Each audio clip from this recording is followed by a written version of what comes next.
puso'y itako, iyong pagyaman, iyong ipagtanggol, pananalangin, sa puso'y ikulong.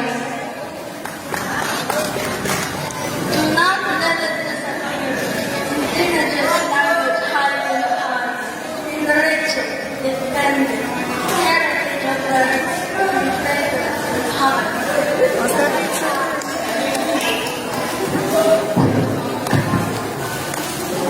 Sa bawat pagwika, sa iyong salita, ating pinatitipan ang pagkakaisa.